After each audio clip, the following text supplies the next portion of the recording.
adama ñàkk seen bakkan Sénégal nag doon def ay jéego yu am solo mu demoon sax ñu boole ko ci réew yi ñu jàpp ni mën na noo faagaagal mbas mi waaye ak li ñu seetlu mbaa jafe-jafe du am ca France moom gis nañu ni jot nañu sax seen ñaareel jàpp ñetteelu contamination ci États-Unis jàngoro ji jéggi na fa dayoo ndax téeméer boo jël yokku na ba ca fanweer Sénégal laaj bi samp mooy naka la ñuy def ba sàmmonteeg geste barrière yi muy matuwaay yoo xamante ne ci wàllu fegu nit ñi sax dañu ko ñàkkaloon fayda dajaloo gi gën a bari takku masque bi kenn waxaalewu ko ñëpp si askan wi joxuñu gëdd lool jàngoro ji beneen laaj bi samp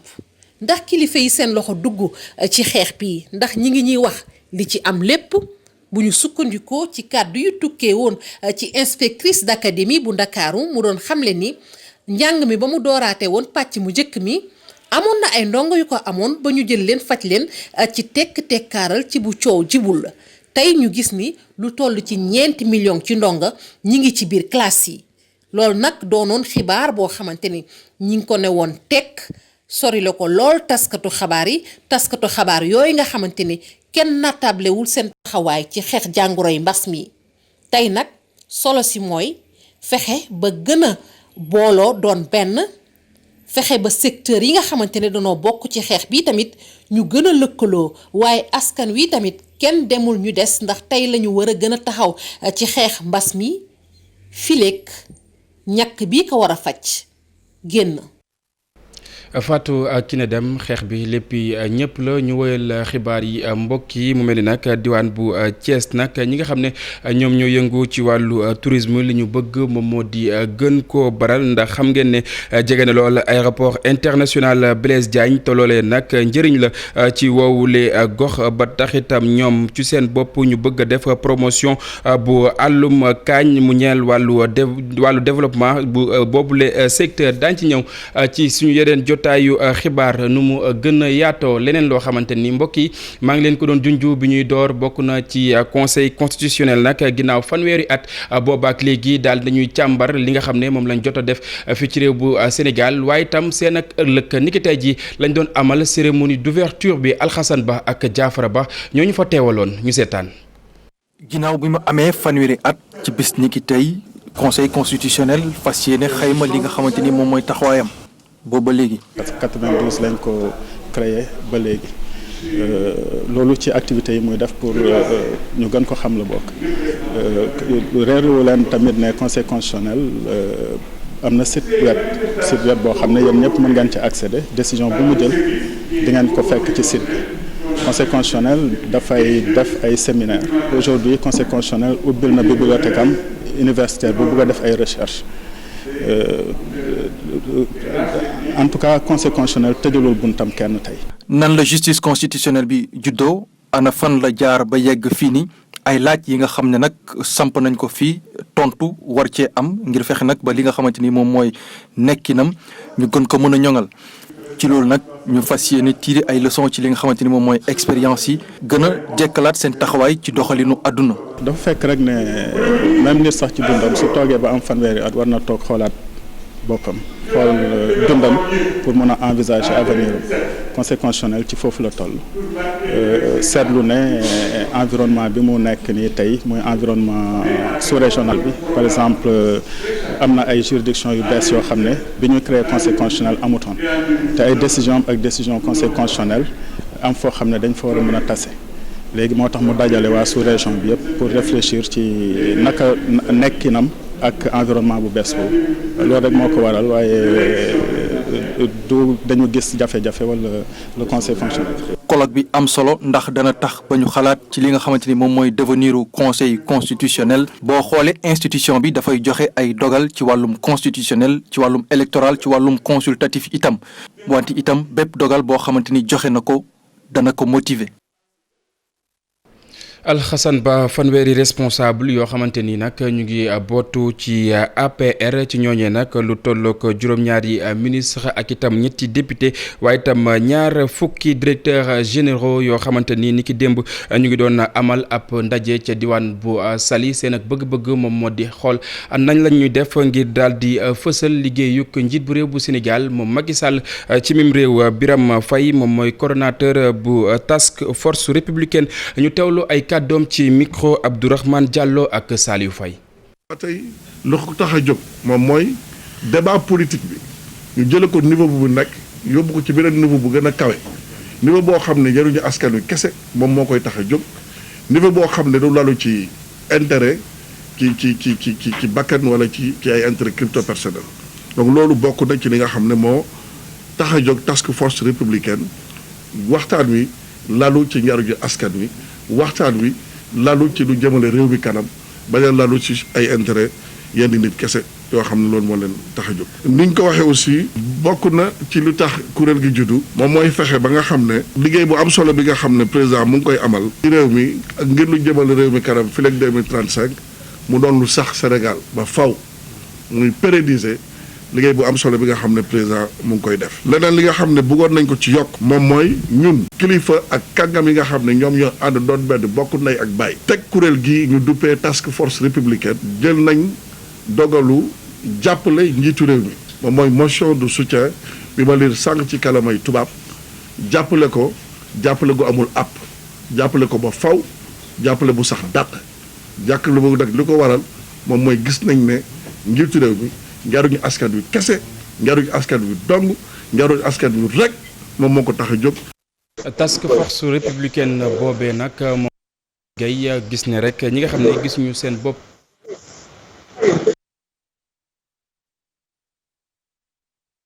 kat bi moom moo nekkoon ganu ko matinal bi nga xam ne ñu koy amal fii ci TFM séq na ab.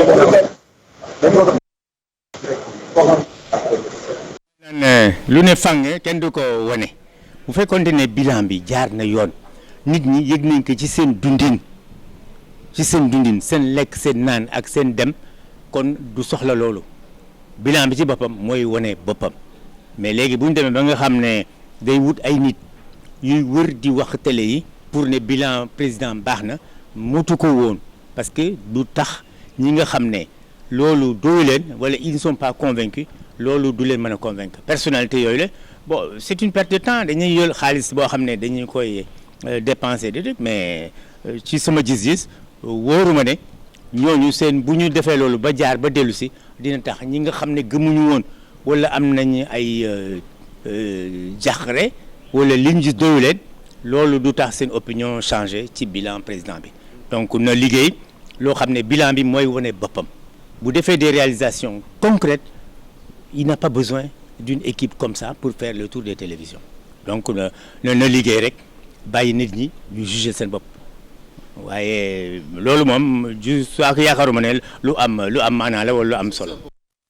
aywa mbokk yi ñu wéyal xibaar yi dem ci assemblée nationale fekk fa suñu ndaw la nga xam ne moom moo ñu fa teewal xam ngeen ne ni ki tey jii nag ñu ngay wote budget bu atum 2021 bu ministère des transports Mohamed Samb maa ngi lay nuyu.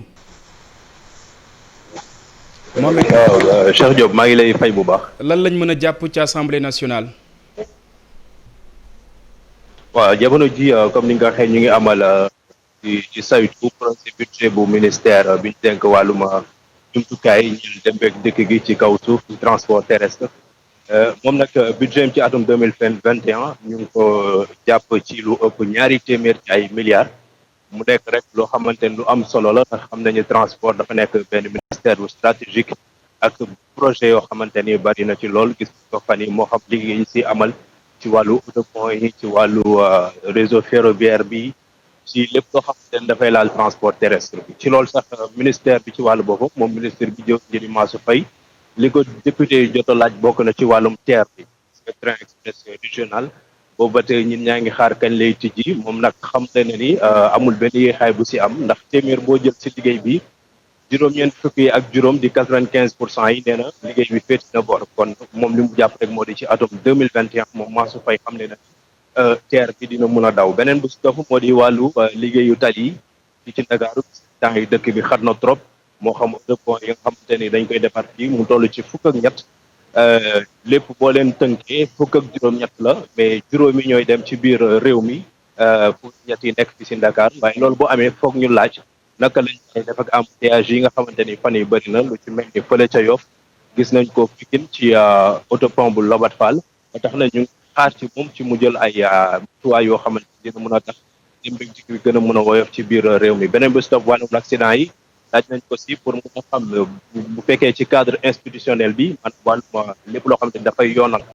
daw gi ci kaw tali bi lan lañ si war a mën a jël comme mesure pour que ñi nga xamante ni souvent ñooy def accident yi ci Taïf ñu war a gën a mën a dëgëral daani ci seen kaw ndax léegi koy xaw a nuru maa tey yeneen ponk yoo xamante ni waxtaan nañ ko mooy wàllum BRT bi li nga xamante ni moo di gestion bu Dakar Dem Dikk ak AFTU ak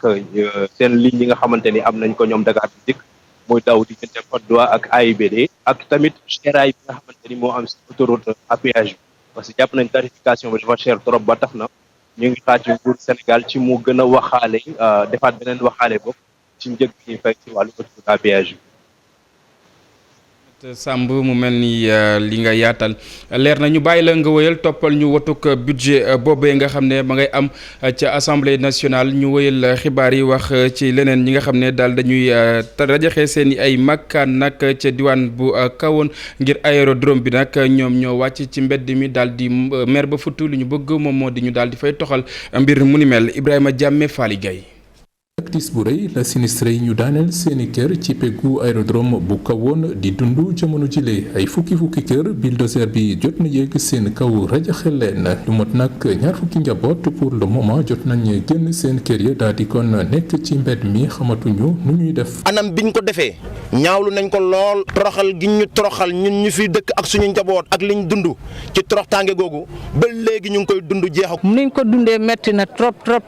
fu metti yam fa la commencé. suñu xale yi sonn nañ kenn mënut a gis sa saak kenn xamatul sa yére fu mu nekk xale yaa ngi tëdd feebar psychologiquement ils sont atteints. depuis ñetti fan nag la bulldozer yi tàmbali di daaneel kër yi de ci teewaayu seeni borom yi nga xamante ne seen xol jeex na lool ñoom nag li ñu gis moo di ne dañoo war a arrêter démolition bi daal di délocaliser lii di aérodrome bi ne ndax gis nañ ne fii du place am. ku aéroport xajul fi aérodrome sax xajatu fi asuma aéroport nañ délocaliser lii. arrêter la démolition parce que ñun fii lañu dëkk te fii lañ fas yéene dëkk fii du aéroport bi daf fi war jógee par A ou par B loolu lañ bëgg te toute la population de Kaolack moom la ñu demandé toute la population de Kaolack moom la ñu demandé toute la population de Kahone moom la ñu demandé et toutes les autorités religieuses ñoom la ñu demandé moom la ñuy demandé. en tout cas jamono jooju nag liggéeyu aéroport bi mu ngi continuer chantier yaa ngi avancé bu baax a baax waa armée ñoo ci dugal seeni loxo ci wetu ga gendarmerie armée bu dëgër këcc di aar kaaraange dawalkatu bulldozer yi rajaxe ca Kafountine tefes gi ñu njortu ne nag am na ay doomi aadama yoo xamante ni ñu ngi fay jugee di dem réew bu tugal nag foofee jël nañ fa bépp matuwaay woo xamante ni rek war na ci wàll wi naka noonu itam njiit bu bokk moomeel ba fa nag daal dinay tàggat ay ndaw ci lépp lu soxal wàllu mbay mi ak itam li nga xam ne moom moo di njaayum lem bi dañuy teewlu moom njiit bu bokk moomeel ba fa Victor Diatta Boubacar Diassi ak Lamine Mandian ñoom ñoo taataan ay kàddoom. suñu commune dafa ne commune bi nga xam ne ndaw yu bëri fii la ñuy ñëw départ jëlee fii gaal di dem souvent ñu dugg ci Ili ou bien ñu jël fi Kafountine donc ñun dañu bëgg a wane exemple ne ñun suñu jeunes yi mun nañu toog seen village jàng dara ñu def activités yi nga xam ne mun nañu njëriñu seen bopp pour téye xale yi donc loolu moo waral formation bi nii donc wane ne ñun su Kafountine donc suñu jeunes yi mun nañ leen téye fi pour téye leen fi il faut que ñu tàggat leen ci li nga xam ne mun nañ jàpp pour mun a am dara. formation la ñu defoon tàggat xale yi nu ñuy fabriquer ay ruchettes donc def nañu ko lu ëpp weer donc tey dañu organiser cérémonie bi pour wane ne lii luñ soxal la dafa am importance donc ñu jox leen non seulement attestation jox leen ay ruchettes yi mais ñu won leen ne ñu ngi seen ginnaaw. pour deuxième phase bi parce que du mënul yem fii il faut que ñu accompagner leen pour ñu mën a ñoom confectionner riche pour mën a pratiquer seen activité. doomu aadama yi nga xam ne ñoom ñooy dund ak way laago ca diwaan bu Kaolack ñoom ci seen bopp nag ñoom ñooy sàkku ñu daal di leen di amalal ab makkaan maanaam ab siège régional ndax xam li rek nañ leen li ñu bëgg bu yàgg la waaye mel nag nguur bu Sénégal dafa léttu ay dégguma ci loolee nga xam ne seeni ay soxla la dañuy teewlu Tamsir Seck moom mooy vice président bu association régionale des handicapés bu Kaolack Ibrahima Diamé ak Fally Gueye la ko dénk. maanaam ki nga xam ni maanaam moo war a taxaw mu taxaw boo xam ni moom saa yoo waxee rek ñu gis ni handicapé kat kii lu ñuy wax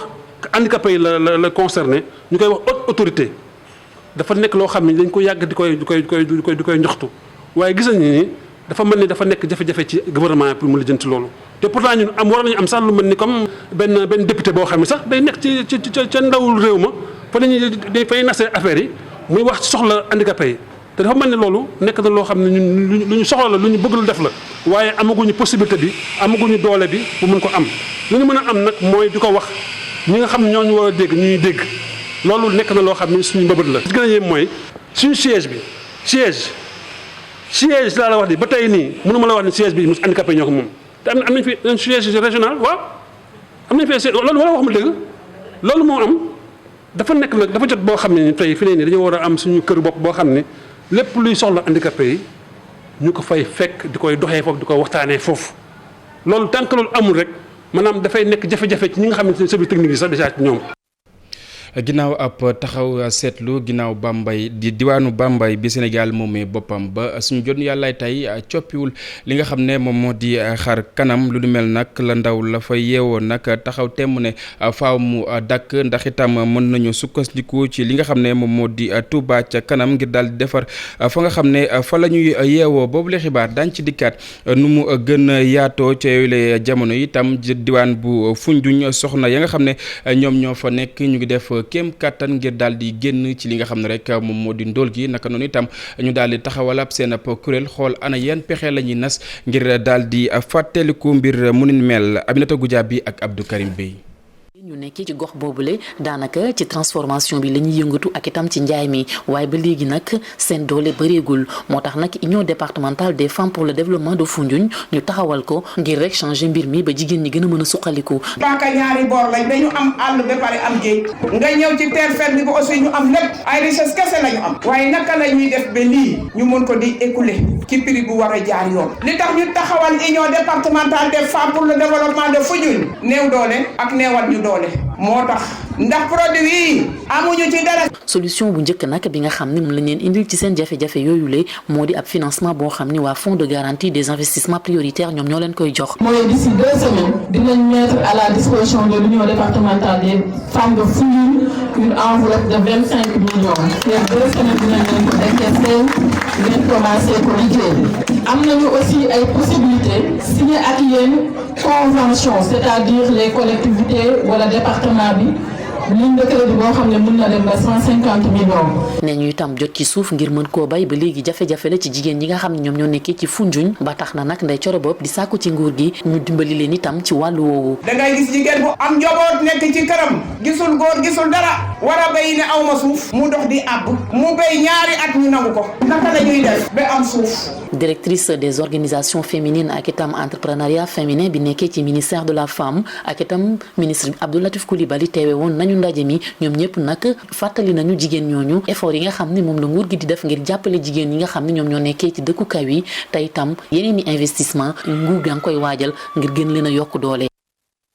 Aminata Goudiaby cant ak ngërëm ñen la Serigne Bassirou Sy conseiller économique la waaye tam nekk borom xam-xam moom moomee nag li muy sàkku moom moo di ñu daal di amal ab assise de l'agriculture sénégalaise ndax jàpp na ne lu ni mel dina mën a tax ñu daal di joyanti yenn ci ay rëq-rëq yoo xamante ni am na ca diwaan bu Tambacounda ñu teelu reportage bu Moussa Omar Gueye ak Amadou Diédhiou. Serigne Bassirou Sy nekk itam conseil économique social environnemental ginnaaw bi nga xam ni bay na tey ji lu ëpp ci téeméer ak juróom fukki hectares ci gerte rawatina ci département bi Koupantoum dëkk bi ñu naan Sil Serigne Malick nee na nag fi mu ne nii daal dina nag jot lépp lu jëm ci wàllu mbay fii ci Sénégal ñu daal di koy settantal bu baax a baax amal li ñuy duppee ay assises de l'agriculture sénégalaise. def ci assise nationale pour l'agriculture ndax mbay mi bari na problème te mbay mi am na njariñ problème yi réew mi jànkoonte yëpp mbay mi rek moo ko mën a résoudre ci biir loolu nag pour man ministre de l'agriculture dafa essuyé depuis colonial ba ñu indépendance ba nëgë ni ministre de l'agriculture successif mais kenn réussiru ci li digal président mooy conseillé ko nañu def mbay mi agence nationale de l'agriculture waaye tant que ñu ngi bàyyi mbay mi l'agriculture ministère bi dara du baax ay xaritam doo ko lay jël déglu nit ñi kii fi nekk rek moom wax yàlla man doo yóbbu ci mbay mi man ren dégg naa ñu def 60 milliards ci mbay bi mais 60 milliards yi fu mu dugg li problème bi mooy intermédiaires yi maanaam ñi joxe semence yeeg entrepreneur yooyu nga xam ne ñoom lañu wut agrément ñuy jox gerte jiw yi ñooy lekk xaalis bi ko ci seen ngay oto bu rëy béykat bu am dara du situation bi moo yàq mbay mi. ñi nga xam ne ñoo yëngu ci wàllum usines yi defar dëwlin nañu xoolaat seen taxawaay. huiliers yi mais huiliers yi ñoom xanaa du ay sénégalais. béykat bi jënd ki jiwam róoj déggu la taal ay ceeb déggu la béykat tam jiw ak jiwam déggu la béykat ku jël ba yoo jaay rek nga citoyen yi jënd nga bu ko jëlee dafa seer mën ko am mais soo ko mën daal ñun suñu yoon yow soo bëggee diw doo bay wala nguur ko la bayal. ñu daal di bënn beneen forage boo xam ne bu am doole lay doon ngir jàppale leen bu nawet bi weesoo ñu mën a amal ay mbayum noor fi nga xam ne moo faree ci Sil Serigne Malick nekk ci arrondissement bu Koutiaba. beneen ab diwaan ca Sédhiou nag foofee ndaw ya nga xam ne ñoom ñoo fa nekk ñoom manko doon wenn say daal di cet-cetal yenn ci ay mbedd yoo xamante ni ñu nga fa nekk di ab occasion boo xamante ni nag autorité ya fa nag ñu ngay wëy di dànkaafu ndaw ñi ngir rek ñu daal di moyu li nga xam ne moom moo di mbëkk mi Bakary Konté ak Xaali Jàmme Sirène ñoom nag ñi am ay représentation ci quartier yëpp nekk fii ci commune bu Sédhiou ñoom nag ñoo jóg daal di nettoyer mbedd yi loolu nag mu nekk loo xamante ne ministre maire Abdoulaye Diop mu koy rafetlu trop ndaxte mu ne liggéey boobu mairie bi lañ nekk di jàppale. ñu jël ñoom yi initiative pour gën a setloo gën a rafetloo suñu dëgg loolu en tant que maire lu am solo la loo xam ne maa ngi leen di remercier maa ngi leen di féliciter ñoom yëpp avenir dëkk rafetaay dëkk setaay dëkk décision collective la loo xam ne ñëpp seen liggéey la. occasion la ci ñoom ñi daal di ñaax askan bi ñi daal di respecter mesures barrières yi ndaxte mbas bi mu ngi fii ba léegi. ñu def attention parce que xam ngeen ne moment bu ñu nekk nii Covid bi mu ngi gën a yéeg et que benn solution rek la ñu am mooy ku nekk ñu mun a respecter consignes sanitaires yi mooy sol masque yi mooy distanciation yi ñuy def attention alors loolu suñ ko defee suñu yàlla dimbale ñun ñëpp duñu si génn ak jàmm. fagaru daal moo gën faju bu ñu fagaroo tey jël respecté ñu takk suñuy masque di raxas suñuy loxo respecté distanciation yi comme nuñ ko digalee comme nu ko kii sanitaire yi digalee defe naa dina wàññi lii lu baax. Ndeye Degen Dem moom nag mi ñaax ndaw yi ñu toog seen réew liggéey fii daal di bañ dugg ci gaal yi. may waxal tamit ñaax sama population ñaax samay rakk ñaax samay mag surtout sama moromu jigéen yu nga xamante ne dañuy jël ay seen doom di dugg ci gaal gi pour dem wuti feneen ñun nee nañ loolu li ngay wuti fële soit ci mbéy bi ngay dem wala ci élevage ngay dem mun nga ko fi am. mun nga ko fi am fii nga nekk mun nga fi tekki. Sirène yi nag bu ñu joxee ay masque ak ay thermoflash comité départemental de lutte contre Covid-19 bi ñoom nag ñu ne dinañu continuer sensibilisation bi ci quartier yëpp nekk fii ci diwaanu Sédhiou pour daal di éviter feebar bi daal di dellusiwaat fii ci diwaanu Pakaaw. weneen ab ponk ci la jotaayu xibaar li yéen kay xëy ni ki tey ji jërë ngeen jëf cas coronavirus yi jàllaañoo ci réew mi moo jaxase kilifa yu réew mi lii quotidien moo ko bind ci xëtamu njëkk ubbil yéenekaay bi démb ci dimanche ji rek bilan bi wax na juróom-ñett fukki cas corona yu yees yu am ci réew mi kenn ku ca ñàkk bakkanam ak juróom-ñetti nit yu feebar bi tëral ba ñu nekk Sowétas tolluwaayu mbas mi ci réew mi journal lii quotidien nee nañu moo waral ba alkaati yi réew mi ñoo ngi mel ni fitt gumbër sànni keroog ca ndajam conseil des ministres bi président Macky Sall waxee ne nañu dellu ci mesure barrière yi waggar ko ba ñëpp respecté ko yéenekaay bi nee nañu boob ak léegi takk der yi amatuñu jàmm bari na ñu jàpp ci réew mi fan yi ñàkk maskaw lañu leen jàppe l'observateur nañu waxi couvre-feu gi ñuy ruumandaat ci réew mi fan yi bari na spécialiste yu jàpp ne buñ ci bëggee tàbbiwaat risque lay doon ci état bi docteur Kaligna di sociologue wax ci biir l'observateur ne bu ñu waxaatoon nit bëndi fi beneen couvre-feu askan wi duñu ko nangoo Khalifa Ababacar Diagne di psychologue conseil ne ci journal bi bu ñu waxaatee bëndiwaat fi beneen couvre-feu risque bu rëy la ñu jël économiste bii di Mohamed Dia jëlaat kàddu gi dolli ñu ci ne bu boobaa li mu nar a yàq ci koom gi kenn du xam fan la yem l'observateur xamal ñu ne ni ka garaaw yi jëlaa ñoo ci hôpital Fann ak ci hôpital Dalal Jàmm ba ca ca Géejawaay dafa jéggi dayo guddi yi ñu toll it seetlu nañu ne ci Ndakaaru ca Kees ca Njaareem ca Sigicoor ak ca Fatick fa la wopp si yëpp Vox Populi nañu li yëpp moo di ni mbas mi mel ci réew mi fan yi ne semaine bi ñu génn rek am nañu lu mat juróomi téeméeri kaa beneen bu yéene kaay yi xëy di kaa moo di kaa bu Khalifa Ababacar Sall journal La Tribune bindal ñu ne kii di Souleymane Sul Diop moo wax démb ci émission Grand Série ci rajo Futur Média ne Khalifa Ababacar Sall ak président Macky Sall réeroowuñu ñoo ngi gisee ñoo ngi waxtaan mu di kàddu yooyu La Tribune nee nañu porte-parole Khalifa Sall di Moussa Taye weddi na ko ba mu set wecc nee na Khalifa Sall bu demoon bay gisee tey ak Macky Sall du umpu kenn du doon lu ñu xumto dañu koy wax ca kaw ñëpp xam ñëpp dégg wax ji Souleymane Sul Diop wax ci émission Grand Série ci rajo Futur Média Vox Populi ak journal li quotidien xëy nañu ci dellu si mu di li mu ne Khalifa Sall moo ngi gisante ak président Macky Sall ci xët mu njëkku la Sénégal journal bi xamal ñu ne langam gi tasaaro ba fu ne aw ngàll féete fa loolee lay jéem a seet nu mu ko dajale ak nu mu ko wanga-wangalaate gisee na ak Moustapha Cissé Lo boo waxtaan ak moom ca këram ga ca Mermoz te it nee nañu mi ngi nas ay pexe ngir gisee ak Moustapha Diakhaté L'Observateur xamal ñu ci weneen wàll ne Moustapha Cissé Lo ak yaa xam bay juboo nañu première dame bu Sénégal di Marième Sall moo leen jubóole juboo ak ànd gem ci diggante Macky Sall ak Idrissa Seck Sud Quotidien nee nañu ñi ci nar a yàqule ñoo di waa Benno Bokk Yaakaar àndub Idi ak Macky yéenekaay bi jàpp na ne dansé la ci coalition Benno Bokk Yaakaar Walf Quotidien nañu Idi day moom waxatul dara ma ngay bànneexu bu baax a baax ci conseil économique social ak environnemental di fa rabbu aw yoonam ma ngay recruter ay niti boppam ca kër ga di leen fa duutal jël na fa Awa Gueye Kébé jël na fa docteur Lamine Ba jël na fa it Coumba Nguy Thiam Macky Sall moom it ma ngay lijjanti boppam enquête dina kay nañu am na kuréel gu mu sos ba samp ko ngir mu dox digg Macky bañam task force républicain la ñu ko tuddee juróom-ñaari ministre de la république ñoo ca nekk ñaar fukki directeur général ak ñetti député yu bokk ci APR Les Échos nañu Macky Sall tànn na leen ba wax leen lu leer nee na leen li ma leen sant bu leen ci bañ dara parti bi dafa wékk ci yéen yaakaar ngir ak ëllëgëm waaye it ngir développement am ministre développement industriel petite ak moyenne entreprise di Moustapha Diop Source A nee nañu ma nga woon keroog ci assemblée nationale wane fa boppam bu baax a baax ba ñu koy woteel budget fa la waxee ne ginnaaw plateforme bu jam ñaajo bi nga xam ne Sénégal participé na ci lu toll ci ñaar fukki milliards ak juróom ñoo ngi waajal deuxième phase bi mu di lool koppar yi ñu ko war a financé mi ngi toll ci juróom-benn fukki milliards ba mu janoo ak député moom Moustapha Diop Source A nee nañu fa la xam le it ab parc industriel pharmaceutique bu ñu war a def ca Tivaouane beneen ministre bu newoon ca kanamu député ngir ñu ko doon woteelu budget moo di Oumar Sarr journalisé ko nañu waaye moom ministre mine ak séwulisi suli na fa ay mbóot yu rëy ci li génne Karim Wade ci kaso bi wax na ba wax ne Karim Wade xamoon na ne day génn kaso bi moo ne ma woon naa garder secret bi bàyyam Abdoulaye Wade sax bu ma ko wax dara li mu dem fekki Macky Sall Oumar Sarr ne réccu wu ci dara te it warul kenn ki di Pape Samba Mboup moom it xëy na suli ay mbóot yu rëy ci centre de redressement yu Serigne Modou Kara yi yëral xët mu njëkku Le Quotidien Pape Samba Mboup nee na ba mu yóbbu ay jarbaatam ci centre de redressement yi Serigne Modou Kara ñaar fukki millions yu manqué benn la ko laajoon mu ne it jarbaatam ya ba ñuy nekk ca centre de redressement yu Serigne Modou Kara yi tuxum yamba ak i way la ñu fa nekkee woon. jërëjëf Mamadou Mohamed Ndiaye beneen ab Mamadou taxaw ngir daal di faram-fàcce wala boog daal di jukki lii gi nga xam ne moom moo xew ci internet bi ginnaaw bi ma la nuyoo yaak mairie bay Mamadou bu doy waar bi tey lan ngeen fas yéene indi. maa ngi lay ziar Cheikh Diop yaa ma gën a doy waar gën a connecté mais wax nga ko heure bu baax bi jot na gannaaw boo jeexalee comme ni ngeen ko wala rédaction bi ni nga ko baaxoo di defee bis bu ne ñun ñu ñëw daal di tàmbali yaatal li xew ci biir internet bi jërëjëf léegi lay doon mbokk yi ñu itam fa la ñuy jaar daal di yëkkati wi la jotaay dig daje bi bu 19h30 jotee rédaction bu télévision Futur Média dina fi dellu ngir del di yaatal li nga xam ne moom moo di xibaar yi tukkee ci réew ak bitim réew jërë ngeen jëf mbokk yi kenn dal ak jàmm